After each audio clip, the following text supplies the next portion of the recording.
Let us see this question. A parallel plate capacitor of capacitance 2 farad is charged to a potential V. The energy stored in the capacitor is E1. The capacitor is now connected to another uncharged identical capacitor in parallel combination. The energy stored in the combination is E2. That ratio E2 by E1 हमें निकालना है। तो ये question हमसे जो पूछा गया है वो पैरेलल प्लेट कैपेसिटर का क्वेश्चन है। पैरेलल प्लेट कैपेसिटर, देखिए सबसे पहले हमें क्या दिया गया है कि एक 2 फेरेड का कैपेसिटर है, 2 फेरेड का कैपेसिटर है और इस charge to a potential V, ये कितनी पोटेंशियल से कनेक्टेड है, V पोटेंशियल से कनेक्टेड है। तो इसमें जो एनर्जी हो जाएगा हमारे पास में E1 वो हो जाएगा हाफ CV², ये दिया गया है हाफ, कैपेसिटेंस 2 और वोल्टेज दिया गया है V का स्क्वायर, तो 2 से 2 कट जाएगा, तो हमारे पास E1 आ रहा है V²। एक इक्वेशन तो हमारे पास आ गई, E1 कितना आ गया हमारे पास में V²।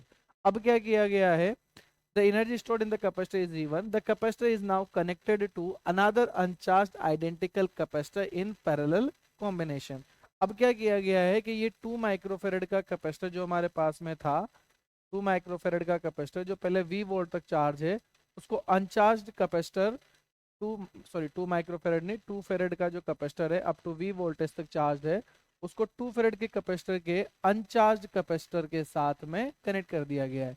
तो चार्ज हमारे पास फ्लो होगा high potential to low potential. तो ये चार्ज कैपेसिटर इसको चार्ज करना शुरू करेगा और कब तक चार्ज करता रहेगा, जब तक कि दोनों के पोटेंशियल सेम ना हो जाए। तो इसका भी पोटेंशियल कितना हो जाएगा V/2 और इसका भी पोटेंशियल कितना हो जाएगा हमारे पास में V/2। तो हमारे पास में कॉमन पोटेंशियल कितना आ जाएगा, कॉमन पोटेंशियल आ जाएगा V/4 V/2 और इक्विवेलेंट कैपेसिटेंस हमारे पास कितना हो जाएगा अब 4 फेरेड।